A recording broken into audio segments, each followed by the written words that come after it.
ಗುಬ್ಬಚ್ಚಿಯ ಹಲಸಿನ ಹಣ್ಣು ತೋಟ. ಟುನಿ ಗುಬ್ಬಚ್ಚಿ ಇಷ್ಟು ದಿನ ಕಷ್ಟಪಟ್ಟು ಕೆಲಸ ಮಾಡಿ ಕೂಡಿಟ್ಟಿದ್ದ ಹಣದಲ್ಲಿ ಊರಿನ ಗಡಿಯಲ್ಲಿ ಅಡವಿಯ ಪಕ್ಕದಲ್ಲಿ 2 ಎಕರೆ ಹೊಲ ತಗೊಂಡ್ಲು. ಆದ್ರೆ ಚಿಚುಕಾಗೆ ಹಾಗೂ ಚೋಟುಗಿಳಿ ಅವಳನ್ನ ತಮಾಷೆ ಮಾಡಿದ್ರು. ಯಾಕೆ ಬೇರೆ ಜಾಗನೇ ಸಿಕ್ಕಿಲ್ವಾ, ಅಡವಿಯಲ್ಲಿ ಹೋಗಿ ಜಾಗ ತಗೊಂಡಿದ್ಯಾ ಅಂತ. ಹೀಗಿರುವಾಗ ಒಂದಿನ ರಾತ್ರಿ ಜೋರಾಗಿ ಗುಡುಗು ಮಿಂಚು ಶಬ್ದದೊಂದಿಗೆ ಮಳೆ ಬರ್ತಾ ಇತ್ತು. ಆವಾಗ ಒಂದು ಗುಡುಗು ಟುನಿಯ ಭೂಮಿಗೂ ಊರಿಗೂ ಮಧ್ಯದಲ್ಲಿರುವ ನೆಲದಲ್ಲಿ ಬಿತ್ತು. ಆವಾಗ ಆ ನೆಲ ಬಿರುಕು ಬಿಟ್ಟು ಆ ಜಾಗದಲ್ಲಿ ನದಿಯ ನೀರೆಲ್ಲ ಬಂದು ಸೇರಿತು.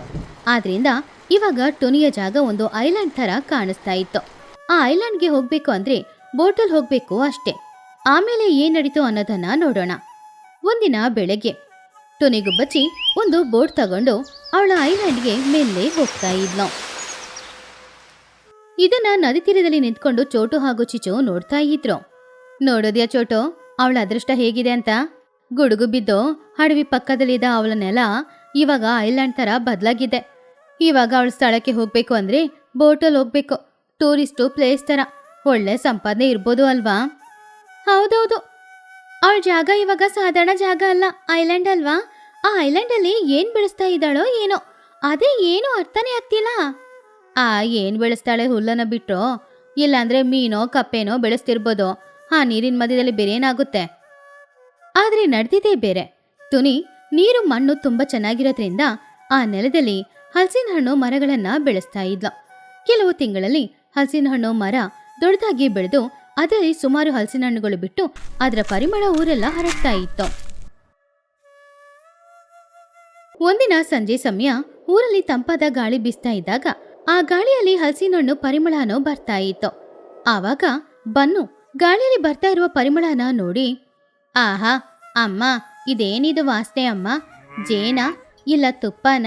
ಸಿಹಿ ಸಿಹಿ ಆಗಿದೆ. ಒಂದ್ ವೇಳೆ ಏನಾದ್ರೂ ಸಕ್ಕರೆ ಪಾಕ ಇರ್ಬೋದಾ? ನನಗೂ ವಾಸನೆ ಬರ್ತಾ ಇದೆ ಕಣೋ, ಇದು ಹಲಸಿನ ಹಣ್ಣು ವಾಸನೆ. ಆದ್ರೆ ಮೂರಲ್ಲಿ ಹಲಸಿನ ಮರನೇ ಇಲ್ವಲ್ಲ, ಆಮೇಲೆ ಹೇಗೆ? ಆವಾಗ ಚಿನ್ನುಕಾಗೆ ಅಲ್ಲಿಗೆ ಬಂದ. ಅತ್ತೆ ಅತ್ತೆ, ಇದು ಟುನಿಯತ್ತ ಐಲ್ಯಾಂಡ್ ಇಂದ ಬರ್ತಾ ಇದೆ. ಅಲ್ಲಿ ಸುಮಾರು ಹಲಸಿನ ಹಣ್ಣುಗಳು ಇದೆ, ದೊಡ್ಡ ದೊಡ್ಡ ಹಲಸಿನ ಮರಗಳು ಇದೆ. ನಾನು ಇವಾಗಷ್ಟೇ ಬೈನಾಕುಲರಲ್ಲಿ ನೋಡ್ದೆ.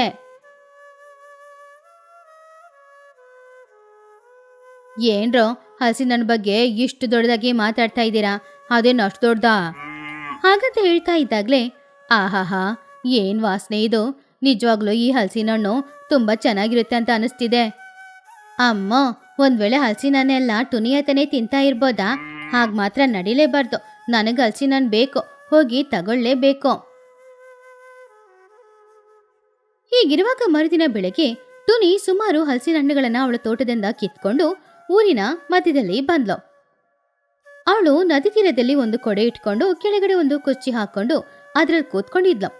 ಕೆಳಗಡೆ ಸುಮಾರು ಹಲಸಿನ ಹಣ್ಣುಗಳನ್ನ ಇಟ್ಟು ಪಕ್ಕದಲ್ಲಿ ಒಂದು ಚಾಕು ಇಟ್ಕೊಂಡಿದ್ಲು. ಹಾಗೇನೆ ಎಣ್ಣೆ ಡಬ್ಬನ ಇಟ್ಕೊಂಡಿದ್ಲು. ಆವಾಗ ಟುನಿ ಜೋರಾಗಿ, ಹಲಸಿನ ಹಣ್ಣಮ್ಮ, ಹಲಸಿನ ಹಣ್ಣು, ಜೇನಿನ ತರ ಸಿಹಿಯಾಗಿರುವ ಹಲಸಿನ ಹಣ್ಣು, ಬನ್ನಿ ಬನ್ನಿ, ಕಮ್ಮಿ ಬೆಲೆನೆ. ಹಾಗಂತ ಹೇಳಿದಾಗ ಊರಿನವರು ಎಲ್ರೂ ಅಲ್ಲಿಗೆ ಬಂದ್ರು.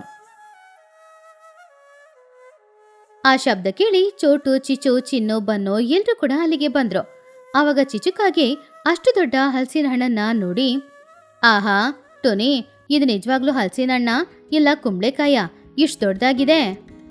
ನನ್ ತೋಟದಲ್ಲಿ ಬೆಳೆದಿದ್ದು ಚಿಚು, ಹೈಬ್ರಿಡ್ ಏನೂ ಇಲ್ಲ, ನಾಟುಕಾಯಿನೇ ಇದು. ತುಂಬಾ ಚೆನ್ನಾಗಿರುತ್ತೆ, ಬೇಕಾದ್ರೆ ತಗೊಂಡ್ ತಿನ್ನೋಡು. ಟುನಿ, ನಾವು ಸ್ನೇಹಿತರಲ್ವಾ, ಬೆಲೆ ಎಷ್ಟು ಅಂತ ಹೇಳ್ತೀಯಾ? ಚೋಟು, ವ್ಯಾಪಾರದಲ್ಲಿ ಸ್ನೇಹ ಇರಲ್ಲ. ಒಂದು ಹಣ್ಣಿಗೆ 500 ರೂಪಾಯಿ. ಒಂದ್ ವೇಳೆ ಒಳಗಡೆ ಇರೋ ಹಣ್ಣು ಬೇಕಂದ್ರೆ ಡಜನ್ಗೆ 100 ರೂಪಾಯಿ. ಏನು ಚಿನ್ನದ ಬೆಲೆ ಹೇಳ್ತಾ ಇದೀಯ ಟುನಿ? 200 ರೂಪಾಯಿ ಅಂದ್ರೆ ಹೇಳು, ಇವಾಗ್ಲೇ ಒಂದು ಹಣ್ಣು ತಗೊಳ್ತೀನಿ. ಆವಾಗ ಟುನಿ ನಗುತ್ತಾ, 200 ರೂಪಾಯಿಗೆ ಸಿಪ್ಪೆ ಕೂಡ ಬರಲ್ಲ ಚಿಚೋ. ನೀನ್ ತಗೊಳ್ಳೋದಾದ್ರೆ ತಗೋ, ಇಲ್ಲಾಂದ್ರೆ ಜರ್ಗು, ನಾನು ಕಸ್ಟಮರ್ಸ್ಗೆ ಮಾತಾಡ್ತೀನಿ. ಅಮ್ಮ, ಏನಮ್ಮ ಇದು? ಈ ರೀತಿ ಮಾತಾಡ್ತಾ ಇದ್ರೆ ಆಮೇಲೆ ಹಲಸಿನ ಹಣ್ಣು ತಿನ್ನಕ್ಕೆ ಸಿಗಲ್ಲ. ತಗೊಳ್ಳಿ ಅತ್ತೆ, ಈ ಸ್ಯಾಂಪಲ್ ಏನಾದ್ರೂ ಇದ್ರೆ ಕೊಡ್ತೀರಾ? ಹಣ್ಣು ಹೇಗಿದೆ ಅಂತ ತಿನ್ನೋಡ್ಬೋದಲ್ವಾ? ನನ್ ಮೇಲೆ ನಂಬಿಕೆ ಇಲ್ವಾ ಬನ್ನೋ? ಸ್ಯಾಂಪಲ್ ಎಲ್ಲ ಏನು ಕೊಡಕ್ಕಾಗಲ್ಲ. ಚಿಚುಕಾಗಿಗೆ ಕೋಪ ಬಂತು. ಅವಳು ಅಷ್ಟ್ ಬೆಲೆ ಕೊಟ್ಟು ಹಣ್ಣು ತಗೊಳ್ಳೋದು ಬೇಡ, ಇವತ್ ರಾತ್ರಿ ಐಲ್ಯಾಂಡ್ಗೆ ಹೋಗಿ ಹಣ್ಣು ಕದ್ಕೊಂಡ್ ಬಂದೋಟ್ ತಿನ್ನೋಣ ಅಂತ ಅಂದ್ಕೊಂಡು ಚೋಟುನ ಸ್ವಲ್ಪ ದೂರ ಕರ್ಕೊಂಡು ಹೋಗಿ, ಚೋಟು, ಅಷ್ಟ್ ಬೆಲೆ ಕೊಟ್ಟು ಟುನಿ ಹತ್ರ ತಗೊಂಡು ತಿನ್ನೋದೇನ್ ಬೇಡ. ಇವತ್ ರಾತ್ರಿ ನನ್ನ ಹತ್ರ ಒಂದು ಚಿಕ್ಕ ದೋಣಿ ಇದೆ, ಅದರಲ್ಲಿ ಅವಳ ಐಲ್ಯಾಂಡ್ಗೆ ಹೋಗಿ ಹಣ್ಣುಗಳನ್ನೆಲ್ಲ ಕಿತ್ಕೊಂಡು ಬಂದ್ಬಿಡೋಣ. ಏನು? ಅಯ್ಯೋ, ನದಿಯಲ್ಲಿ ಒಂದ್ ವೇಳೆ ಮೊಸಳೆಗಳಿದ್ರೆ? ಮೊಸಳೆಗಳ ಹಣ್ಣು ಬೇಕಾ ಬೇಡ್ವಾ? ಹಾಗೆ ಆ ದಿನ ರಾತ್ರಿ ಚಿಚುಕಾಗೆ ಚೋಟಿಗಿಳಿ, ಚಿನ್ನು, ಬನ್ನು ಎಲ್ರೂ ಸೇರಿ ಚಿಚು ಹತ್ರ ಇದ್ದ ಒಂದು ಚಿಕ್ಕ ದೋಣಿಯಲ್ಲಿ ಟುನಿಯ ಐಲ್ಯಾಂಡ್ಗೆ ಯಾರಿಗೂ ಗೊತ್ತಿಲ್ಲದೆ ಹೋಗ್ತಾ ಇದ್ರು. ಬೇಗ ಹುಟ್ಟು ಹಾಕ್ರೋ, ಟುನಿ ನೋಡೋದಕ್ಕಿಂತ ಮುಂಚೆ ಹೋಗ್ಬೇಕು. ಆಂಟಿ, ಈ ದೋಣಿ ರೌಂಡ್ ಆಗಿ ಸುತ್ತಾ ಇದೆ, ನೀವು ಹುಟ್ಟು ಹಾಕ್ತಾ ಇದ್ದೀರಾ ಇಲ್ಲ ಬೇಳೆ ಆಡಿಸ್ತಾ ಇದ್ದೀರಾ? ಯಾಕೆ ಈ ರೀತಿ ರೌಂಡ್ ಆಗಿ ಬರ್ತಾ ಇದೆ? ಸುಮ್ನಿರೋ, ನಾನೇ ಫಸ್ಟ್ ಟೈಮ್ ಹುಟ್ಟು ಹಾಕ್ತಾ ಇದ್ದೀನಿ. ಅವರು ಕಷ್ಟಪಟ್ಟು ಆ ಐಲ್ಯಾಂಡ್ ಹತ್ರ ಬಂದ್ರು. ಆದ್ರೆ ಅಷ್ಟರಲ್ಲಿ ಟುನಿಯ ಜಾಗದಲ್ಲಿ ಲೈಟ್ ಉರಿತಾ ಇತ್ತು. ಆವಾಗ ಟುನಿ ಒಂದು ಮೈಕ್ ಇಟ್ಕೊಂಡು ಜೋರಾಗಿ ಕಿಚ್ಚಾಡಿದ್ಲು. ಯಾರದು? ಯಾರೋ ಕಳ್ರ? ಇಲ್ಲಿಗೆ ಬಂದ್ರೆ ನನ್ನ ಕೈಯಲ್ಲಿ ಮೆಣಸಿನುಡಿನ ಇಟ್ಕೊಂಡಿದ್ದೀನಿ. ಒಂದಡಿ ಈ ಕಡೆ ಇಟ್ರೋ ಮೆಣಸಿನುಡಿ ನಿಮ್ ಕಣ್ಣಲ್ಲಿರುತ್ತೆ ಅಷ್ಟೇ. ಅಯ್ಯೋ, ದೋಣಿ ತಿರುಗ್ಸರೋ, ಟುನಿ ಅಲ್ಲೇ ಕಾವಲಿಗಿದ್ದಾಳೆ, ಹೋಗ್ಬಿಡೋಣ. ಇವಾಗ ಹೋಗ್ಬೇಕಂದ್ರೆ ಪುನಃ ಹುಟ್ಟಾಕ್ಬೇಕು, ಕೈಯೆಲ್ಲ ನೋವಾಗ್ತಾ ಇದೆ. ಆಂಟಿ, ನಾವು ಹಲಸಿನಗೋಸ್ಕರ ಬಂದಿಲ್ಲ, ಸುಮ್ನೆ ತಂಪಾದ ಗಾಳಿ ಬೀಸ್ತಾ ಇತ್ತಾ, ಅದಕ್ಕೋಸ್ಕರ ಈ ಕಡೆ ಬಂದಿದ್ದೋ. ತಂಪಾದ ಗಾಳಿಗೋಸ್ಕರ ಈ ಸಮಯದಲ್ಲಿ ಬರ್ತಾರಾ? ಯಾರಾದ್ರೂ ಬಾಯಿ ಮುಚ್ಕೊಂಡು ಹೋಗಿ ನಾಳೆ ಅಂಗಡಿ ಹತ್ರ ಬನ್ನಿ. ಹಾಗಂತ ಹೇಳಿದಾಗ ಚಿಚು ಬ್ಯಾಚ ಅಯ್ಯೋ ಪಾಪ ಅನ್ನೋ ತರ ಬೇರೆ ದಾರಿ ಇಲ್ಲದೆ ಹುಟ್ಟು ಹಾಕೊಂಡು ಪುನಃ ಅವ್ರೂರಿಗೆ ವಾಪಸ್ ಬಂದ್ರು. ಮರುದಿನ ಬೆಳಗ್ಗೆ ಬೇರೆ ದಾರಿ ಇಲ್ಲ ಅನ್ನೋದ್ರಿಂದ ಚಿಚು, ಚೋಟು, ಚಿನ್ನು ಹಾಗೂ ಬನ್ನು ಎಲ್ರೂ ಟುನಿಯ ಅಂಗಡಿಯ ಹತ್ತಿರ ಹೋದ್ರು. ಟುನಿ, ನಾವು ಸೋತೋದ್ವಿ, ನೀನ್ ಗೆದ್ದೆ, ಹೋಲ್ಸೇಲ್ ರೇಟಿಗೆ ಹೇಳ್ತೀಯಾ? ನಾವು ತಗೊಂಡು ಮಾರ್ಕೊಳ್ತೀವಿ. ಆವಾಗ ಟುನಿಗೂ ಬಚ್ಚಿ ಗರ್ವದಿಂದ, ಹಾಗ್ ಬನ್ನಿ ದಾರಿಗೆ. ಹೋಲ್ಸೇಲ್ ರೇಟ್ ಅಂದ್ರೆ ಒಂದು ಹಣ್ಣಿಗೆ 400 ರೂಪಾಯಿ. ನೀವು ಏನ್ ಬೇಕಾದ್ರೆ ಮಾಡ್ಕೊಳ್ಳಿ. ಹಾಗಾದ್ರೆ ನನಗೊಂದು 10 ಹಣ್ಣು ಬೇಕು. ನನಗೆ 20 ಹಣ್ಣು ಬೇಕು, ನಾನು ಸಿಟಿಗೆ ತಗೊಂಡು ಹೋಗ್ತೀನಿ. ಯಾರಿಗೆ ಎಷ್ಟು ಬೇಕೋ ತಗೊಳ್ಳಿ, ಆದ್ರೆ ಒಂದು ಕಂಡೀಷನ್, ನೀವು ಹಣ್ಣು ತೆಗೆಯುವಾಗ ಕೈಯಲ್ಲಿ ಆ ಹಾಲು ಅಂಟ್ಕೊಳ್ಳುತ್ತೆ. ಆಮೇಲೆ ನನ್ನನ್ನೇನು ಹೇಳ್ಬಾರ್ದು. ಹಾಲು ಅಂಟ್ಕೊಂಡ್ರೆ ಅಂಟ್ಕೊಳ್ಳಿ, ನನಗೆ ಒಂದು ಫುಲ್ ಹಣ್ಣನ್ನ ಕೊಡಿ ಆಂಟಿ. ಹಾಗಂತ ಹೇಳ್ದ ಬನ್ನು. ಬನ್ನು ಹಲಸಿನನ್ನ ಮನೆಗೆ ತಗೊಂಡ್ ಬಂದು ಆಸೆಯಿಂದ ಕೈಗೆ ಎಣ್ಣೆ ಉಚ್ಕೊಳ್ಳದೆ ಆ ಹಣ್ಣನ್ನ ತೆಗ್ದಾಗ ಅದರಲ್ಲಿದ್ದ ಹಾಲೆಲ್ಲ ಅವನ ಮುಖದಲ್ಲಿ ಕೈಯಲ್ಲಿ ಅಂಟ್ಕೊಳ್ತು. ಅಯ್ಯೋ, ಇದೇನಿದೋ, ನನ್ನ ಮೂಗು, ನನ್ನ ಕೈ, ನನ್ನ ರೆಕ್ಕೆ ಎಲ್ಲ ಅಂಟ್ಕೊಳ್ತು. ಈ ಹಾಲೆಲ್ಲ ಅಂಟ್ಕೊಂಡಿದೆ, ಇವಾಗ ನಾನು ಹಣ್ಣು ಹೇಗ್ ತಿನ್ನೋದು?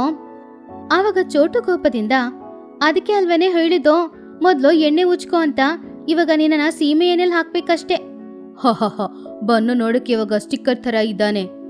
ಹಾಗೆ ಈ ಕಡೆ ಟುನಿಯ ಗುಬ್ಬಚ್ಚಿಯ ವ್ಯಾಪಾರ ತುಂಬಾ ಚೆನ್ನಾಗಿ ನಡೀತಾ ಇತ್ತು. ಅವಳು ಬೆಳಗ್ಗೆ ಹಲಸಿನನ್ನ ನದಿ ತೀರಕ್ಕೆ ತಗೊಂಡ್ ಬರೋದು, ಸಂಜೆ ತನಕ ಅಲ್ಲಿ ಕೂತ್ಕೊಂಡು ವ್ಯಾಪಾರ ಮಾಡೋದು, ಆಮೇಲೆ ಸಂಜೆ ಸಮಯ ಆ ಹಣನ ಮನೆಗೆ ತಗೊಂಡು ಹೋಗ್ತಾ ಇದ್ಲು. ಹೀಗಿರುವಾಗ ಈ ಕಡೆ ಕಷ್ಟಪಟ್ಟು ಹಾಲನ್ನೆಲ್ಲ ತೆಗೆದು ಚಿಚು ಹಾಗೂ ಚೋಟು ಎಲ್ರು ಸೇರಿ ಹಲಸಿನ ಹಣ್ಣು ತಿಂತಾ ಇದ್ರು. ಸುಮ್ನೆ ಹೇಳ್ಬಾರ್ದು, ನಿಜವಾಗ್ಲೂ ಅವಳಲ್ಲಿ ಏನ್ ಮಾಡ್ತಾ ಇದ್ದಾಳೋ ಏನೋ, ಈ ಹಣ್ಣಂತೂ ಜೇನು ತರ ತುಂಬಾ ಸಿಹಿಯಾಗಿದೆ ಅಲ್ವಾ ಚೋಟು? ಹೌದೌದು, ಈ ಹಣ್ಣಿಗೆ 400 ರೂಪಾಯಿ ಕಡಿಮೆನೆ, ಎಷ್ಟು ಬೇಕಾದ್ರೂ ಕೊಡ್ಬೋದು ಅಲ್ವಾ? ಆವಾಗ ಬನ್ನು ಕೂಡ ಹೀಗ ಕಷ್ಟಪಟ್ಟು ಹಣ್ಣು ತಿಂದು, ಏನ್ ಬೇಕಾದ್ರೂ ಹೇಳಿ, ಟೊನಿ ಆಂಟಿ ಸೂಪರ್, ಅವ್ರು ಮಾರೋ ಈ ಹಣ್ಣನ್ನು ಸೂಪರ್, ಇಂಥ ಹಣ್ಣನ್ನ ನನ್ನ ಜೀವನದಲ್ಲಿ ನಾನು ಯಾವಾಗ್ಲೂ ತಿಂದಿದ್ದೇ ಇಲ್ಲ. ಹಾಗಂತ ಹೇಳ್ದ ಬನ್ನು. ಈ ಕಡೆ ಟೊನಿಯ ವ್ಯಾಪಾರ ತುಂಬಾ ಚೆನ್ನಾಗಿ ನಡೆದು ಅವಳು ಕೈ ತುಂಬಾ ಹಣನೂ ಸಂಪಾದನೆ ಮಾಡ್ತಾ ಇದ್ಲು. ಹಾಗೆ ಅವಳು ರಾಣಿಯಾಗಿ ಜೀವನ ಬಾಳ್ತಾ ಇದ್ಲು. ಈ ಕಥೆಯಲ್ಲಿರುವ ನೀತಿ ಏನು ಅಂದ್ರೆ, ಪ್ರಕೃತಿ ವಿಪತ್ತಿಗೆ ಕೂಡ ಯಾವಾಗ್ಲೂ ಏನಾದ್ರೂ ಒಂದು ಕಾರಣ ಇರುತ್ತೆ. ಅದು ಟೊನಿಗೆ ಅದೃಷ್ಟವಾಗಿ ಬದಲಾಯಿತು. ಆದ್ರಿಂದ ಅವಳು ಕೈ ತುಂಬಾ ಹಣ ಸಂಪಾದನೆ ಮಾಡಿ ಸಂತೋಷವಾಗಿ ಬಾಳ್ತಾ ಇದ್ಲು. ಟೊನಿಯ ಸಂಕ್ರಾಂತಿ ಸಂಭ್ರಮ. ಸಂಕ್ರಾಂತಿ ಹಬ್ಬ ಆಚರಿಸೋದಕ್ಕೋಸ್ಕರ ಊರಿನಲ್ಲಿ ಎಲ್ಲಾ ಏರ್ಪಾಡುಗಳು ನಡೀತಾ ಇತ್ತು. ಬೆಳಗ್ಗೆನೆ ಬೀದಿಯಲ್ಲಿ ಎಲ್ರೂ ಕಲರ್ಫುಲ್ ಆದ ರಂಗೋಲಿ ಹಾಕ್ತಾ ಇದ್ರು. ಆ ಊರಿನ ಮಧ್ಯದಲ್ಲಿರುವ ಕುಹುಬಾತುವಿನ ಅಂಗಡಿಯಲ್ಲಿ ಸುಮಾರು ಜನ ನಿಂತ್ಕೊಂಡಿದ್ರು. ಹಬ್ಬ ಅನ್ನೋದ್ರಿಂದ ಹಬ್ಬಕ್ಕೋಸ್ಕರ ಎಲ್ಲ ಸಾಮಗ್ರಿಗಳನ್ನ ಎಲ್ರೂ ತಗೊಳ್ತಾ ಇದ್ರು. ಕುಹು, ಬೇಗ ನನಗೆ ಸ್ವಲ್ಪ ಕಡ್ಲೆ ಹಿಟ್ಟು, ಅರ್ಧ ಕೆಜಿ ಬೆಲ್ಲ, ಹಾಗೇನೆ 1 ಲೀಟರ್ ಎಣ್ಣೆ ಕೊಡು. ಮನೆಯಲ್ಲಿ ಹಬ್ಬಕ್ಕೆ ತಿಂಡಿ ಮಾಡ್ಬೇಕು, ತುಂಬಾ ಲೇಟ್ ಮಾಡ್ಬೇಡ, ಬೇಗ ಕೊಡು. ಅರೆ ಇರು ಚೋಟು, ನಿನಗಿಂತ ಮುಂಚೆ ಬಂದು ಮಹಿಹದ್ದು ಕಾಯ್ತಾ ಇಲ್ವಾ? ಅವ್ರಿಗೆ ಅಕ್ಕಿ ಕೊಟ್ಬಿಟ್ಟು ನಾನು ನಿನಗೆ ಎಲ್ಲಾನು ಕೊಡ್ತೀನಿ. ಹಬ್ಬದ ಸಮಯ ಅಲ್ವಾ, ಎಲ್ರೂ ಒಟ್ಟಿಗೆ ಬಂದ್ರೆ ಏನ್ ಮಾಡೋದು? ಏನು, ಇನ್ನು ಮಹಿಗೆ ಅಕ್ಕಿನೇ ಕೊಡ್ಲೇ ಇಲ್ವಾ? ಬೇಗ ಕೊಡು, ಹಬ್ಬದ ಸಮಯ ಇಷ್ಟು ಕೆಲಸ ಇರುತ್ತೆ ಅಂತ ಗೊತ್ತಿಲ್ವಾ ನಿನಗೆ? ಏರ್ಪಾಡು ಮಾಡ್ಕೋಬೇಕಪ್ಪ. ಹಾಗೆ ಊರಿಡಿ ಹೀಗೆ ಹಬ್ಬದ ಸಂಭ್ರಮದಲ್ಲಿ ಇರುವಾಗ ಊರಿನ ಗಡಿಯಲ್ಲಿ ಒಂದು ಚಿಕ್ಕ ಮನೆ ಮುಂದ್ಗಡೆ ಇರುವ ವರಾಂಡದಲ್ಲಿ ಬುಜ್ಜಿ ಗುಬ್ಬಚ್ಚಿ ಕೂತ್ಕೊಂಡು ಅವಳ ಫ್ರೆಂಡ್ಸ್ ಮಾತಾಡ್ತಾ ಇರೋದನ್ನ ಕೇಳಿಸ್ಕೊಳ್ತಾ ಇದ್ಲು. ಆದ್ರೆ ಪಾಪ ಬುಜ್ಜಿ ಹರಿದೋಗಿರುವ ಬಟ್ಟೆನ ಹಾಕೊಂಡು ಅವಳ ಮನ್ಸಲ್ಲಿ ಈ ರೀತಿ ಅನ್ಕೊಂಡ್ಲು, ಏನೋ ಎಲ್ರೂ ಹಬ್ಬ ಹಬ್ಬ ಅಂತ ಸಂಭ್ರಮದಲ್ಲಿ ಇದ್ದಾರೆ. ಹೊಸ ಬಟ್ಟೆ, ಮನೆ ಅಲಂಕಾರ, ತಿಂಡಿಗಳನ್ನ ಮಾಡ್ತಾ ಇರುವ ವಾಸನೆ ಎಲ್ಲಾನು ನೋಡಕ್ಕಂತೂ ತುಂಬಾ ಚೆನ್ನಾಗಿದೆ. ಆದ್ರೆ ನನ್ನಂತ ಬಡವರಿಗೆ ಸಂಕ್ರಾಂತಿನೇ ಇಲ್ಲ, ದೀಪಾವಳಿನೂ ಇಲ್ಲ. ಹಾಗಂತ ಅನ್ಕೊಂಡು ಅವಳು ಬೇಜಾರು ಮಾಡ್ಕೊಳ್ತಿದ್ದಾಗ ಚಿನ್ನು ಬನ್ನು ಇಬ್ರು ಅಲ್ಲಿಗೆ ಬಂದ್ರು. ಬುಜ್ಜಿ ನೋಡಿದ್ಯಾ, ನಮ್ಮಮ್ಮ ನನಗೋಸ್ಕರ ಗಾಳಿಪಟ ಕೊಡ್ಸಿದ್ದಾರೆ. ನಾಳೆ ಸಂಕ್ರಾಂತಿ ಹಬ್ಬಕ್ಕೋಸ್ಕರ ನಾವು ನಮ್ಮ ಅತ್ತೆ ಮನೆಗೆ ಹೋಗ್ತಾ ಇದ್ದೀವಿ. ಆ ಹಬ್ಬ ಅಲ್ಲಿ ಮಾಡೋದು ತುಂಬಾ ಚೆನ್ನಾಗಿರುತ್ತೆ. ಹೌದು ಬುಜ್ಜಿ, ನಮ್ಮಮ್ಮನೂ ನನಗೆ ಗಾಳಿಪಟ ಕೊಡ್ಸಿದ್ದಾರೆ. ಮನೇಲಿ ಹಲವಾರು ತಿಂಡಿಗಳನ್ನ ಮಾಡ್ತಾ ಇದ್ದಾರೆ. ನಾಳೆ ಸಂಕ್ರಾಂತಿ ಹಬ್ಬ ನಮ್ಮ ಮನೇಲಿ ತುಂಬಾನೇ ಚೆನ್ನಾಗಿರುತ್ತೆ. ಅದಕ್ಕೆ ಬುಜ್ಜಿ ಯಾವುದೇ ಉತ್ತರನೂ ಕೊಡದೆ ಅವರನ್ನ ನೋಡ್ತಾ ಇದ್ಲು. ಸರಿ ಸರಿ, ಬೇಜಾರು ಮಾಡ್ಕೋಬೇಡ, ಬಾ ಗಾಳಿಪಟ ಇದೆ, ಸ್ವಲ್ಪ ಹೊತ್ತು ನಾವೆಲ್ಲರೂ ಆಟಾಡೋಣ. ಹಾಗಂತ ಎಲ್ರೂ ಸೇರಿ ಸ್ವಲ್ಪ ಹೊತ್ತು ಗಾಳಿಪಟ ಬಿಟ್ಟು ಆಟಾಡಿ ಆಮೇಲೆ ಸಂಜೆ ಸಮಯ ಕತ್ಲಾಗ್ತಾ ಇದ್ದಾಗ ಎಲ್ರೂ ಅವರವ್ರ ಮನೆಗೆ ವಾಪಸ್ ಹೋದ್ರು. ಮರುದಿನ ಬೆಳಗ್ಗೆ ಚಿಚುಕಾಗೆ ಮನೆಯಲ್ಲಿ ಹಲವಾರು ತರದ ತಿಂಡಿಗಳನ್ನ ಮಾಡ್ತಾ ಇದ್ಲು. ಚಿಚು ತುಂಬಾನೇ ಸ್ವಾರ್ಥ ಬುದ್ಧಿ ಇರೋವಳು. ಆದ್ರಿಂದ ಅವಳು ಮಗ ಚಿನ್ನು ಹತ್ರ ಈ ರೀತಿ ಹೇಳಿದ್ಲು, ಚಿನ್ನು, ನಾಳೆ ಫ್ರೆಂಡ್ಸನ್ನ ಮನೆ ಕರ್ಕೊಂಡ್ ಬರ್ತೀನಿ ಅಂತ ಹೇಳಿ ಕರ್ಕೊಂಡ್ ಬರ್ಬೇಡ. ಈ ಸಿಹಿ ಎಲ್ಲಾನು ನಾನು ನಿನಗೋಸ್ಕರ ಮತ್ತು ನನಗೋಸ್ಕರ ಮಾತ್ರ ಮಾಡಿರೋದು. ನಮ್ಮ ಮನೆ ಮುಂದ್ಗಡೆ ಯಾರೇ ಬಂದ್ರೂ ಕೂಡ ಅಮ್ಮ ಎಲ್ಲ ಹೋಗಿ ಅಂತ ಕಳಿಸ್ಬಿಡ್ಬೇಕು. ಕಷ್ಟಪಟ್ಟು ನಾವು ಮಾಡೋದನ್ನ ಇನ್ನೊಬ್ರಿಗೆ ಕೊಡ್ಬಾರ್ದು, ಸರಿನಾ? ಅಮ್ಮ, ಯಾರಿಗೂ ಕೊಡೋದು ಬೇಡ. ಆದ್ರೆ ಬುಜ್ಜಿ ಪಾಪ, ಅವ್ರಮ್ಮ ಏನೂ ಮಾಡಿಲ್ಲ, ಅವಳಿಗೋಸ್ಕರ ಕೊಡೋಣವಾ? ಬಾಯಿ ಮುಚ್ಚೋ, ಅವಳು ಮಾಡಿಲ್ಲ ಅಂದ್ರೆ ನಾನೇನು ಮಾಡಬೇಕು? ಈ ಟುನಿಗೆ ಸ್ವಲ್ಪನೂ ಬುದ್ಧಿ ಇಲ್ಲ. ಹಬ್ಬ ದಿನಾನು ಮಗಳಿಗೋಸ್ಕರ ಏನು ತಿಂಡಿನೂ ಮಾಡಲ್ವಾ ಅವಳು ಮಾಡಲ್ಲ ಅನ್ನೋದಕ್ಕೋಸ್ಕರ ನಾನು ಕಷ್ಟಪಟ್ಟು ಮಾಡಿದೆಲ್ಲ ಅವಳು ಕೊಡ್ಬೇಕಾ? ಬಾಯಿ ಮುಚ್ಕೊಂಡು ಹೇಳಿದ್ ಮಾತ್ರ ಮಾಡು, ಹೋಗಿ ಆಟಾಡು ಹೋಗು. ಹಾಗೆ ಆ ದಿನ ಸಂಜೆ ಟುನಿ ಹೊಲ ಕೆಲಸ ಎಲ್ಲಾನು ಮುಗಿಸ್ಕೊಂಡು ಸುಸ್ತಾಗಿ ಮನೆಗೆ ವಾಪಸ್ ಬಂದ್ಲು.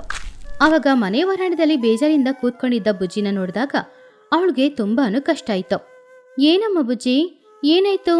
ಯಾಕೆ ತುಂಬಾ ಬೇಜಾರಿಂದ ಕೂತ್ಕೊಂಡಿದ್ಯಾ ಮಗ್ಳೆ? ಆವಾಗ ಬುಜ್ಜಿ ತಲೆ ಎತ್ತಿ ನೋಡಿದ್ಲು. ಅವಳ ಕಣ್ಣು ಕೆಂಪಾಗಿತ್ತು. ಯಾಕೆ ಅಳ್ತಿದ್ಯಾ ಬುಜ್ಜಿ? ಯಾರಾದ್ರೂ ಏನಾದ್ರೂ ಹೇಳಿದ್ರಾ? ಅವಾಗ ಬುಜ್ಜಿ ಬೇಜಾರಿಂದ, ಅಳದೇನೇನಮ್ಮ ಮಾಡ್ಬೇಕು? ಎಲ್ಲರ ಮನೆಯಲ್ಲೂ ಹಬ್ಬದ ವಾತಾವರಣ, ನಮ್ಮನೆಯಲ್ಲಿ ಏನೂ ಇಲ್ಲ. ಜೀವನ ಪೂರ್ತಿ ಇದೇ ರೀತಿ ಬಡತ ನೆಲದಲ್ಲಿ ಬಾಳ್ಬೇಕು ಅನ್ನೋದೇ ನನ್ನ ಹಣೆ ಬರಹನ. ಚಿನ್ನು ಬನು ಇಬ್ರು ಬಂದಿದ್ರು. ನಾಳೆ ಹಬ್ಬಕ್ಕೋಸ್ಕರ ಹೊಸ ಬಟ್ಟೆ ತಗೊಂಡಿದ್ದು. ಅವ್ರು ಎಲ್ಲಿಗೆ ಹೋಗ್ತಾ ಇದ್ದಾರೆ, ಏನೇನ್ ಮಾಡ್ತಾ ಇದ್ದಾರೆ ಎಲ್ಲಾನು ನನ್ನ ಹತ್ರ ಹೇಳಿದ್ರು. ಆದ್ರೆ ನಾನ್ ಮಾತ್ರ ಹಬ್ಬ ದಿನ ಇದೇ ರೀತಿ ಕೂತ್ಕೊಂಡು ಎಲ್ಲರೂ ಏನ್ ಮಾಡ್ತಾ ಇದ್ದಾರೆ ಅನ್ನೋದನ್ನ ಮಾತ್ರ ನೋಡ್ಬೇಕು ಅಲ್ವಾ? ಹಾಗಂತ ಬುಜ್ಜಿ ಕೇಳಿದ ಪ್ರಶ್ನೆಗೆ ಪಾಪ ಟುನಿ ಹತ್ರ ಉತ್ತರನೇ ಇಲ್ಲ. ಮಗಳು ಪಡುವ ಕಷ್ಟನ ನೋಡಿ ಅವಳ ಮಗಳ ಹತ್ರ ಹೋಗಿ ಅವಳನ್ನ ಗಟ್ಟಿಯಾಗಿ ಹಿಡ್ಕೊಂಡು, ಬುಜ್ಜಿ, ಬೇಜಾರ್ ಮಾಡ್ಕೊಳ್ಬೇಡಮ್ಮ, ನಮಗೂ ದೇವ್ರು ಒಂದಿನ ಒಳ್ಳೆ ದಾರಿ ತೋರಿಸ್ತಾನೆ. ಅವಾಗ ನಾವು ಕೂಡ ಇದೇ ರೀತಿ ಹಬ್ಬ ಆಚರಿಸ್ಬೋದು, ಸರಿನಾ? ಹಾಗಂತ ಸಮಾಧಾನ ಮಾಡಿ ಮನ್ಸೊಳಗಡೆ, ಅಯ್ಯೋ ದೇವ್ರೆ, ನನ್ ಮಗಳು ನನ್ನಿಂದ ಎಷ್ಟು ಕಷ್ಟಪಡ್ತಾ ಇದ್ದಾಳೆ, ನಾನೆಲ್ಲ ಒಳ್ಳೆ ತಾಯಿನೇ ಅಲ್ಲ ಹಾಗಂತ ಅಂದ್ಕೊಂಡ್ಲು. ಆ ದಿನ ರಾತ್ರಿ ಪಾಪ ಟುನಿಗೆ ನಿದ್ರೆ ಬರ್ಲೇ ಇಲ್ಲ. ಅವಳು ತನ್ನ ಮಗಳು ಬೇಜಾರಲ್ಲಿ ಇದ್ದಾಳೆ ಅನ್ನೋದ್ರಿಂದಾನೇ ಯೋಚನೆ ಮಾಡ್ಕೊಂಡು, ಯಾಕಪ್ಪ ನಮ್ಗೆ ಈ ಪರಿಸ್ಥಿತಿ ಯಾವಾಗ ಸರಿಯಾಗುತ್ತೆ? ಆ ದೇವರಿಗೆ ಸ್ವಲ್ಪ ಕೂಡ ನಮ್ಮ ಮೇಲೆ ಕರುಣೆನೇ ಇಲ್ವಾ? ಏನ್ ಮಾಡೋದೋ ಏನೋ ಅಂತ ಅನ್ಕೊಂಡು ಹಾಗೇನೆ ಮಲ್ಕೊಂಡಿದ್ಲು. ಹೀಗಿರುವಾಗ ಮಧ್ಯರಾತ್ರಿ 12 ಗಂಟೆ ಸಮಯ. ಆವಾಗ ಇದ್ದಕ್ಕಿದ್ದಂತೆ ಮನೆ ಬಾಗಿಲನ್ನ ಯಾರು ತಟ್ಟುವ ಶಬ್ದ ಕೇಳಿ ಟುನಿ ಎಚ್ಚರವಾದ್ಲು. ಈ ಸಮಯದಲ್ಲಿ ಯಾರು ಬಂದಿರ್ಬೋದು ಅಂತ ಹೆದರ್ಕೊಂಡೆ ಅವಳು ಮನೆ ಬಾಗಿಲನ್ನ ತೆರೆದ್ಲು. ಹೊರಗಡೆ ನೋಡಿದ್ರೆ ಅಲ್ಲಿ ಯಾರೂ ಇಲ್ಲ. ಎಷ್ಟೇ ಹುಡುಕಿದ್ರು ಕೂಡ ಯಾರೂ ಇಲ್ವೇ ಇಲ್ಲ. ಆದ್ರೆ ಮನೆ ವರಾಂಡದಲ್ಲಿ ಮಾತ್ರ ಒಂದು ಚಿಕ್ಕ ಚೀಲ ಇತ್ತು. ಆ ಚೀಲನ ಒಳಗಡೆ ತಗೊಂಡ್ಬಂದು ಓಪನ್ ಮಾಡಿದಾಗ ಅದರಲ್ಲಿ ಹೊಸ ಬಟ್ಟೆ ಹಾಗೂ ಸುಮಾರು ಹಣನೂ ಇತ್ತು. ಟುನಿ ಆಶ್ಚರ್ಯದಿಂದ ಮನೆ ಸುತ್ತಮುತ್ತ ಯಾರಾದ್ರೂ ಇದ್ದಾರಾ ಅಂತ ಹುಡುಕ್ತಾ ಇದ್ಲು. ಆದ್ರೆ ಯಾರೂ ಇಲ್ಲ. ಆಮೇಲೆ ಏನು ಮಾಡಕ್ಕಾಗದೆ ಮನೆಯೊಳಗಡೆ ಬಂದು ಆ ಹಣನ ನೋಡಿ, ದೇವ್ರೇ, ನನ್ ಪ್ರಾರ್ಥನೆ ನಿನಗೆ ಕೇಳಿಸ್ತಾ? ನನಗೋಸ್ಕರ ಯಾರ ಮೂಲಕನೋ ಈ ಹಣನ ಕೊಟ್ಟು ಕಳ್ಸಿದ್ಯಾ? ಯಾರದೇ ಇರ್ಲಿ, ಆದ್ರೆ ನನ್ ಮಗಳು ನಾಳೆ ಸಂತೋಷದಿಂದ ಇರ್ಬೇಕು. ನಾಳೆ ಹಬ್ಬ ಮನೆಯಲ್ಲಿ ಆಚರಿಸ್ಲೇಬೇಕು ಹಾಗಂತ ಅನ್ಕೊಂಡು ಮರುದಿನ ಬೆಳಗ್ಗೆನೆ 4 ಗಂಟೆಗೆ ಎದ್ಲು. ರಾತ್ರಿ ಇಡೀ ನಿದ್ರೆ ಇಲ್ಲ ಅಂದ್ರೂ ಕೂಡ ಟುನಿಯಲ್ಲಿ ಒಂದು ಹೊಸ ಉತ್ಸಾಹ ಇತ್ತು. ಅವಳು ಬೇಗ ಮನೆ ಹೊರಗಡೆ ಹೋಗಿ ಹೂಗಳಿಂದ, ಬಾಳೆ ಮರಗಳಿಂದ ಮನೇನ ಅಲಂಕಾರ ಮಾಡಿ ಹಾಗೇನೆ ಮನೆ ಅಂಗಳನ ಗುಡಿಸಿ ಅಲ್ಲಿ ಕಲರ್ಫುಲ್ ಆಗಿರುವ ರಂಗೋಲಿ ಹುಡಿಯಿಂದ ಕಲರ್ಫುಲ್ ಆದ ರಂಗೋಲಿನ ಹಾಕಿದ್ಲು. ಆಮೇಲೆ ಬುಜ್ಜಿ ಎದ್ದೇಳೋದಕ್ಕಿಂತ ಮುಂಚೆನೆ ಅವಳು ಕುಹು ಅಂಗಡಿಗೆ ಹೋಗಿ ಮನೆಯಲ್ಲಿ ತಿಂಡಿಗಳನ್ನ ಮಾಡ್ಬೇಕಾಗಿರೋ ವಸ್ತುಗಳನ್ನ ಬೇಗನೆ ತಗೊಂಡ್ ಬಂದ್ಲು. ಆಮೇಲೆ ಬುಜ್ಜಿನ ಎಪ್ಸಿದ್ಲು. ಬುಜ್ಜಿ ಕಣ್ಣು ಉಜ್ಕೊಂಡು ಎದ್ಲು. ಮನೆಯೆಲ್ಲ ಹೂಗಳಿಂದ ಅಲಂಕಾರ ಮಾಡಿತ್ತು. ಅವಳಿಂದ ಅದನ್ನ ನಂಬಕ್ಕಾಗ್ಲಿಲ್ಲ. ಪುನಃ ಕಣ್ಣುಜ್ಜಿ ನೋಡಿದ್ಲು. ಅದು ಅವಳ ಮನೇನೆ. ಅವಳು ಈ ರೀತಿ ಹಬ್ಬದ ವಾತಾವರಣನ ಕನ್ಸಲ್ಲೂ ಕೂಡ ಕಂಡಿದ್ದೇ ಇಲ್ಲ. ಆದ್ರೆ ಇವಾಗ ನಿಜವಾಗ್ಲೂ ಅವಳ ಮನೆಯಲ್ಲಿ ಆ ರೀತಿ ಇತ್ತು. ಹೊರಗಡೆ ಬಂದ್ ನೋಡಿದ್ಲು. ಮನೆ ಇಡೀ ಅಲಂಕಾರ, ಮನೆ ಮುಂದ್ಗಡೆ ರಂಗೋಲಿ, ಇದೆಲ್ಲವನ್ನು ನೋಡಿ ಸಂತೋಷದಿಂದ, ಅಮ್ಮ, ನನಗೆ ಸರ್ಪ್ರೈಸ್ ಕೊಡೋದಕ್ಕೋಸ್ಕರ ಇದೆಲ್ಲ ನೀನು ಸರ್ಪ್ರೈಸ್ ಆಗಿ ಇಟ್ಟು ಮಾಡಿದ್ಯಾ ಅಮ್ಮ ಹಾಗಂತ ಕೇಳಿದ್ಲು. ಆವಾಗ ಟುನಿ, ಹೌದು, ಸರ್ಪ್ರೈಸ್ ಕೊಡಕ್ಕೇನೆ. ಹೋಗು, ಹೊಸ ಬಟ್ಟೆ ತೆಗ್ದಿಟ್ಟಿದೀನಿ, ಹಾಕೋ ಹಾಗಂತ ಹೇಳಿದಾಗ ಬುಜ್ಜಿ ಆಶ್ಚರ್ಯದಿಂದ, ಏನಮ್ಮ, ಸರ್ಪ್ರೈಸ್ ಮೇಲೆ ಸರ್ಪ್ರೈಸ್ ಕೊಡ್ತಾ ಇದೀಯಾ? ಹೊಸ ಬಟ್ಟೆ, ಮನೆ ಅಲಂಕಾರ, ತಿಂಡಿ ಮಾಡ್ತಾ ಇದೀಯಾ? ಅಮ್ಮ, ಇವತ್ತು ನಿಜವಾಗ್ಲೂ ನಮ್ಮನೆಯಲ್ಲೇ ಅಮ್ಮ ಹಬ್ಬ ಕಾಣಿಸ್ತಿರೋದು. ಊರೆಲ್ಲ ಹಬ್ಬದ ವಾತಾವರಣ ಹೀಗೇನೆ ಇತ್ತು. ಆವಾಗ್ಲೇ ಮಹಿ ಹದ್ದು ದನನ ಕರ್ಕೊಂಡು ಅಲ್ಲಿಗೆ ಬಂತು.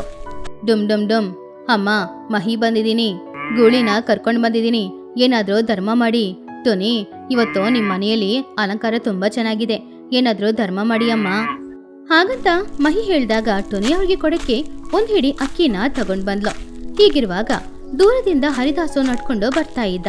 ಹರಿಹರಿ ಓಂ ಹರಿಹರಿ ಅಂತ ಹಾಡ್ಕೊಂಡು ಅದನ್ನು ನೋಡಿದ ಪಕ್ಷಿಗಳು ಎಲ್ರೂ ಕೂಡ ತುಂಬಾನೇ ಸಂತೋಷದಿಂದ ಸಂಕ್ರಾಂತಿ ಹಬ್ಬಕ್ಕೆ ಭಕ್ತಿನೂ ಸೇರಿದೆ ಅಂತ ಅಂದ್ಕೊಳ್ತಾ ಇದ್ರು. ಹೀಗಿರುವಾಗ ಹರಿದಾಸಿಗೆ ಕೊಡೋದಕ್ಕೋಸ್ಕರ ಟೋನಿ ಅಕ್ಕಿ ತಗೊಂಡು ಮನೆ ಹೊರಗಡೆ ಬಂದು ಆ ಅಕ್ಕಿನ ಹರಿದಾಸ್ಗೆ ಕೊಡ್ತಾ ಇದ್ದಾಗ ತಲೆ ಎತ್ತಿ ಹರಿದಾಸನ ಮುಖಾನ ನೋಡಿದ್ಲು. ಅಷ್ಟೇ, ಅವಳ ಕಣ್ಣಲ್ಲಿ ಕಣ್ಣೀರು. ಕೈಲಿದ್ದ ಪಾತ್ರೆ ಕೆಳಗಡೆ ಬಿತ್ತು. ಅವಳು ಹರಿದಾಸನನ್ನ ಸಂತೋಷದಿಂದ ನೋಡ್ತಾ ಇದ್ಲು. ಅವಳಿಗೆ ಬಾಯಿಂದ ಮಾತು ಬರ್ಲೇ ಇಲ್ಲ. ಅವಳು ನಡುಗುತ್ತಿರುವ ಧ್ವನಿಯೊಂದಿಗೆ, ರೀ, ನೀವು ಸಡನ್ ಆಗಿ ಎಲ್ಲಿ? ಇಷ್ಟ ದಿನ ಆದ್ಮೇಲೆ ಮನೆ ನಿಮ್ಗೆ ನೆನ್ಪಿಗ್ ಬಂತಾ? ಅದು ಬೇರೆ ಯಾರೂ ಅಲ್ಲ, ಟುನಿಯ ಗಂಡ ರಾಜು ಹರಿದಾಸನ ವೇಷದಲ್ಲಿ ಅಲ್ಲಿಗೆ ಬಂದಿದ್ದ. ಟುನಿ, ನನಗೊತ್ತು, ನಾನ್ ಬಂದ್ರೆ ನೀನ್ ಸಂತೋಷ ಪಡ್ತೀಯಾ, ನನಗೋಸ್ಕರ ಇಷ್ಟು ವರ್ಷದಿಂದ ಕಾಯ್ತಾ ಇದೀಯಾ ಅಂತ. ನಿನ್ನನ್ನ, ನಮ್ಮ ಮಗ್ಳನ್ನ ಚೆನ್ನಾಗಿ ನೋಡ್ಕೊಳ್ಬೇಕು ಅನ್ನೋದಕ್ಕೋಸ್ಕರನೇ ಹಣ ಸಂಪಾದನೆ ಮಾಡಕ್ಕೆ ದುಬೈಗೆ ಹೋದೆ. ಕೈ ತುಂಬಾ ಹಣ ಸಂಪಾದನೆ ಮಾಡ್ದೆ. ಇವಾಗ ನಿನ್ ಮುಖದಲ್ಲಿರುವ ಸಂತೋಷ ನೋಡೋದಕ್ಕೋಸ್ಕರ ನಾನ್ ಬಂದಿದ್ದೀನಿ. ಆವಾಗ ಟುನಿ ತುಂಬಾ ಸಂತೋಷದಿಂದ, ಒಂದ್ ನಿಮಿಷ ಇರಿ, ನಾನ್ ಬುಜ್ಜಿನ ಹೊರಗಡೆ ಕರಿತೀನಿ. ಬುಜ್ಜಿ, ಹೊರಗಡೆ ಬಾಮ್ಮ, ಯಾರು ಬಂದಿದ್ದಾರೆ ನೋಡು, ನಿಮ್ಮ ಅಪ್ಪ ಬಂದಿದ್ದಾರೆ, ಬಾ ಹಾಗಂತ ಕರೆದಾಗ ಬುಜ್ಜಿ ಹೊರಗಡೆ ಬಂದು ತನ್ನ ತಂದೆಯನ್ನ ನೋಡಿ ತುಂಬಾನು ಸಂತೋಷದಿಂದ ಅವ್ರ ಹತ್ರ, ಅಪ್ಪ, ನನಗೋಸ್ಕರ ಗಾಳಿಪಟ ತಗೊಂಡ್ ಬಂದಿದ್ದೀರಾ ಅಪ್ಪ? ಹೊಸ ಬಟ್ಟೆ ತಗೊಂಡ್ ಬಂದಿದ್ದೀರಾ ಅಪ್ಪ? ಹಾಗಂತ ಬುಜ್ಜಿ ಕೇಳಿದಾಗ ರಾಜಿಗೆ ಮನ್ಸಿಗೆ ತುಂಬಾ ನೋವಾಯ್ತು. ಇಷ್ಟು ದಿನ ತನ್ನ ಮಗಳನ್ನ ಅನಾದಿಯಾಗಿ ಬಿಟ್ಟಿದ್ರಿಂದ ಅವನಿಗೆ ತುಂಬಾನೇ ಕಷ್ಟ ಆಯ್ತು. ತಗೊಂಡ್ ಬಂದಿಲ್ಲ ಮಗಳೇ, ಆದ್ರೆ ನಿನಗೇನೇನ್ ಬೇಕೋ ಎಲ್ಲಾನು ಕೊಡ್ಸಕ್ಕೆ ನನ್ನ ಹತ್ರ ಹಣ ಇದೆ ಹಾಗಂತ ಹೇಳಿ ಅವ್ರ ಮೂಜನನು ತುಂಬಾನು ಸಂತೋಷದಿಂದ ಮನೆಯೊಳಗಡೆ ಹೋದ್ರು. ಆವಾಗ್ಲೇ ಚಿನ್ನು ಬನ್ನು ಪುನಃ ಬುಜ್ಜಿಯ ಮನೆಯ ಹತ್ರ ಬರ್ತಾ ಇದ್ರು. ಆವಾಗ ದೂರದಿಂದ ಅವರನ್ನು ನೋಡಿದ ಬುಜ್ಜಿ ಗುಬ್ಬಚ್ಚಿ ತುಂಬಾನು ಸಂತೋಷದಿಂದ ತನ್ನ ತಂದೆಯ ಹತ್ತಿರ ಹೋಗಿ, ಅಪ್ಪ, ನನ್ನ ಫ್ರೆಂಡ್ಸ್ ಬರ್ತಾ ಇದ್ದಾರೆ, ಗಾಳಿಪಟ ತಗೊಳಕ್ಕೆ ಹಣ ಕೊಡ್ತೀಯಾ? ನಾನು ಅವ್ರ ಜೊತೆ ಹೋಗಿ ತಗೊಂಡ್ ಬರ್ತೀನಿ ಹಾಗಂತ ಹೇಳಿದಾಗ ರಾಜು ಸಂತೋಷದಿಂದ ಹಣನ ಕೊಟ್ಟು, ತಗೋ ಮಗಳೇ, ಎಷ್ಟು ದೊಡ್ಡ ಗಾಳಿಪಟ ಇದ್ರು ಅದನ್ನ ನೀನ್ ತಗೋ, ಈ ಊರಿನಲ್ಲಿ ನೀನೇ ಚೆನ್ನಾಗಿ ಸಂಕ್ರಾಂತಿ ಹಬ್ಬ ಆಚರಿಸ್ಬೇಕು ಹಾಗಂತ ಹೇಳಿ ಹಣ ಕೊಟ್ಟು ಕಳಿಸ್ತಾ. ಬುಜ್ಜಿನೂ ಸಂತೋಷದಿಂದ ತನ್ನ ಫ್ರೆಂಡ್ಸ್ ಜೊತೆ ಹೋದ್ಲು. ಬುಜ್ಜಿ ಅಲ್ಲಿಂದ ಹೋದ್ಮೇಲೆ ರಾಜು ಹಾಗೂ ಟೊನಿ ಇಬ್ರು ಸೇರಿ ತಿಂಡಿಗಳನ್ನ ಮಾಡ್ತಾ ಇದ್ರು. ರೀ, ನಿಜ ಹೇಳಿ, ನೆನೆ ರಾತ್ರಿ ನಮ್ ಮನೆ ಹೊರಡದಲ್ಲಿ ಹಣದ ಚೀಲ ಇಟ್ಬಿಟ್ಟು ಹೋಗಿದ್ದು ನೀವು ತಾನೇ? ರಾಜು ನಗುತ್ತಾ, ನಾನೇ ಟೊನಿ, ನೆನೆ ರಾತ್ರಿನೇ ನಾನು ಊರಿಗೆ ಬಂದ್ಬಿಟ್ಟೆ. ಆದ್ರೆ ರಾತ್ರಿ ಮನೆಗ್ ಬಂದಾಗ ನೀನು ಅಳೋ ಶಬ್ದ ಕೇಳಿ ನನಗ್ ತುಂಬಾ ಕಷ್ಟ ಆಯ್ತು. ಅದಕ್ಕೆ ಸರ್ಪ್ರೈಸ್ ಆಗಿ ಇರ್ಲಿ ಅಂತ ಹಣನ ಇಲ್ಲೇ ಬಿಟ್ಬಿಟ್ಟು ನಾನ್ ಮಾತ್ರ ಹೋಗ್ಬಿಟ್ಟು ಬೆಳಿಗ್ ಬಂದೆ. ಇನ್ನೊಂದ್ ಕಡೆ ಚಿನ್ನು ಪನ್ನು ಇಬ್ರು ಕೂಡ ಅವ್ರ ಹತ್ರ ಇರುವ ಗಾಳಿಪಟನ ಸಂತೋಷವಾಗಿ ಹಾರಿಸ್ತಾ ಇದ್ರು. ಆವಾಗ್ಲೇ ಬುಜ್ಜಿ ಕೂಡ ಒಂದು ದೊಡ್ಡ ಗಾಳಿಪಟನ ತಗೊಂಡು ತನ್ನ ಫ್ರೆಂಡ್ಸ್ ಹತ್ರ ಬಂದ್ಲು. ಟುನಿಯ ಗಂಡ ವಾಪಸ್ ಬಂದಿದ್ದಾನೆ ಅನ್ನುವ ವಿಷಯ ತಿಳ್ಕೊಂಡು ಅವಳ ಗೆಳತಿಯರಾದ ಚೋಟು, ಲೂಸಿ ಇಬ್ರು ಕೂಡ ರಾಜನ ನೋಡೋದಕ್ಕೋಸ್ಕರ ಬಂದ್ರು. ರಾಜು ಅಣ್ಣ, ಹೇಗಿದ್ದೀರಾ? ಎಷ್ಟು ವರ್ಷ ಆಯ್ತು ನಿಮ್ಮನ್ನ ನೋಡಿ. ಪಾಪ ಟುನಿ ನಿಮ್ಗೋಸ್ಕರ ಎಷ್ಟು ವರ್ಷದಿಂದ ಕಾಯ್ತಾ ಇದ್ದಾಳೆ. ಹೌದು ರಾಜು ಅಣ್ಣ, ಅವಳ ಮುಖದಲ್ಲಿ ಯಾವಾಗ್ಲೂ ನಗು ಇರೋದೇ ಇಲ್ಲ. ಇವಾಗ ನೋಡಿ ಎಷ್ಟು ನಗು ಇದೆ ಅಂತ. ಅದಕ್ಕೆಲ್ಲ ಕಾರಣ ನೀವು ಊರಿಗೆ ಬಂದಿರೋದೆ. ಆವಾಗ ರಾಜು, ಹೌದು, ನಾನು ಇಲ್ದೇ ಇರೋ ಸಮಯದಲ್ಲಿ ನನ್ನ ಹೆಂಡತಿನ ಮಗಳನ್ನ ಚೆನ್ನಾಗಿ ನೋಡ್ಕೊಂಡಿದ್ದು ನೀವೇ ಅಂತ ಗೊತ್ತಾಯ್ತು. ಬನ್ನಿ, ಇವತ್ತು ಇಲ್ಲೇ ಸಂಕ್ರಾಂತಿ ಹಬ್ಬ. ಹಾಗೆ ಚೋಟು ಹಾಗೂ ಲೂಸಿನ ಕುಟುಂಬ ಕೂಡ ಆ ದಿನ ಟುನಿಯ ಮನೆಯಲ್ಲೇ ಹಬ್ಬ ಆಚರಿಸಿದ್ರು. ಆದ್ರೆ ಇದೆಲ್ಲವನ್ನು ದೂರದಿಂದ ನೋಡ್ತಾ ಇದ್ದ ಚಿಚುಕಾಗೆಗೆ ತುಂಬಾನೇ ಹೊಟ್ಟೆ ಉರಿತಾ ಇತ್ತು. ಚಿ, ಈ ಟುನಿಯ ಗಂಡ ಯಾವಾಗ ಬಂದ? ಅವನ್ ಬಂದ್ಮೇಲೆ ಆ ಟುನಿ ಮುಖದಲ್ಲಿ ಎಷ್ಟು ನಗು, ನನಗದಿಷ್ಟಾನೇ ಆಗ್ತಾ ಇಲ್ಲ. ಹಾಗಂತ ಹೊಟ್ಟೆ ಉರ್ಕೊಳ್ತಾ ಇದ್ಲು.